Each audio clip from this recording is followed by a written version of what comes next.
Hey there, welcome. Thanks for joining me. My name is John. Thanks for hanging out with me. Thanks for listening or watching, however you are partaking. Thanks. Thanks for hanging out with me today. Appreciate you all. Appreciate what you're doing, and whether you have listened or watched only a couple times, or as some of you have reached out and said you've seen every episode. Well, you should get a medal for that. So thanks for just hanging out and spending some time with me. I hope it's a value to you and what you're doing each week and time in your ministry, all that you're doing. I hope each week that this is a value to you. Today, I want to talk about some efforts that are happening out there to try to protect you and me when it comes to just cyber security. But the impact of it could be something that might impact software you use, even open source software like Disciple Tools and others that are great pieces of software. So, cybersecurity is actually a workshop I'm going to be doing right this week as this is coming out. I just completed that workshop then, and I'll be sharing my notes from it. I've been digging and digging and digging into it because we see its impact. And I've seen it personally, from spoofing and phishing to SIM card attacks to just on and on and on.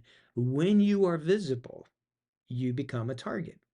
And so it is important to me to protect not only our company, our ministry, but the people, more importantly, that we get to work with. And even most importantly, with those on the field and the locals that are in those situations.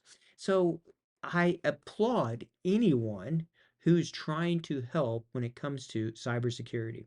In fact, I've read real recently that crime and the whole issue of cyber when it comes to security and just criminal activity on cyber type of areas. If it was an economy of itself, it would be the third largest economy out there, bigger than almost any nation. We're just talking about massive amounts of fraud and stealing and identity theft and all sorts of stuff.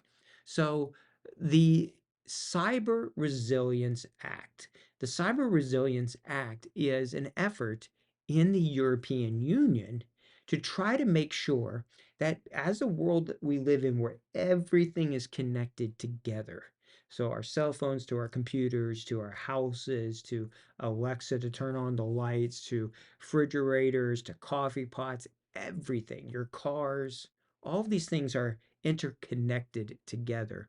That it with rapidly increasing advances in artificial intelligence and just 5G and all of this kind of stuff, it's important that we get ahead of the game, that we are thinking ahead when it comes to cybersecurity.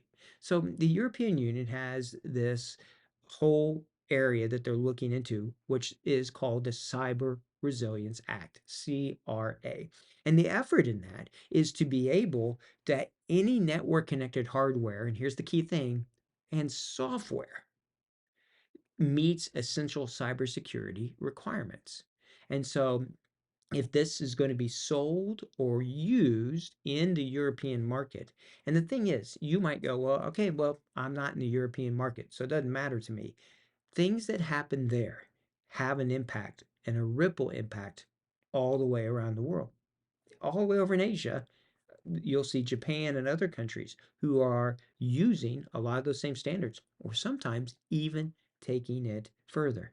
So the obligation is placed on the manufacturer or the writers of the software to maintain the security of this hardware or software throughout the product's lifecycle. So it puts the burden on them to make sure that they're following best practices. The concern I have on this is that when it comes to open source software, it I think can be a real threat to that. And so there's been several articles I've read about the positives because there are. This is good that it's happening, but the threat to open source itself is one when you have small groups of people working together to just give away their software and give away their expertise. Are they liable? And what will they have to do? And what licensing things are they going to have to do? And what are the cost of all of that? when something is non-commercial, when it's just open source and being freely given away, is it going to be held to the same types of standards? And if it is, then I think this could be a real threat to some of the software that I see that is really valuable for the kingdom that's out there. And so I would really encourage you to be reading up when it comes to this and thinking about, okay, first of all, what is your cyber resilience for you individually, for your ministry, for your organization? What is your cyber posture? How are you protecting yourself and the data that you have? And secondly, then, the software that you use, how is it being updated? And are you running updates on it? And then when it comes to this final thing, what's happening out there when it comes to cyber security? What's happening with your software that may make it a threat at some point?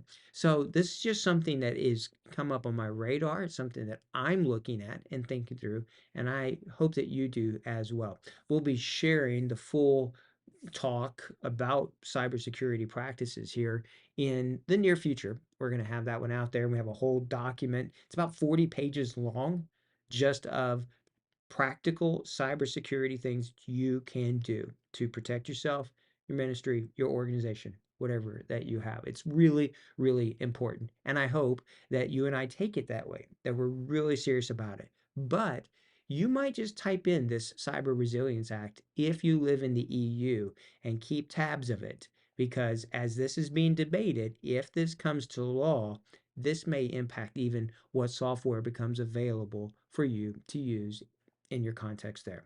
All right. So, as always, stay safe, be thinking, push forward. We do not have to operate out of fear, but we do need to be smart about all the things that we're doing. And so, as you are out there, as you are sharing, as you are using tools, always make sure that you're following best practices. Keep them up to date, use good passwords, all of those things to make sure that you are doing the best that you can to not only protect what you do, but more importantly, the people that you are being able to reach out for Jesus. All right. So take care. God bless all that you do. As always, if you have questions or comments, reach out. We'd love to hear them. Till next time, take care and God bless.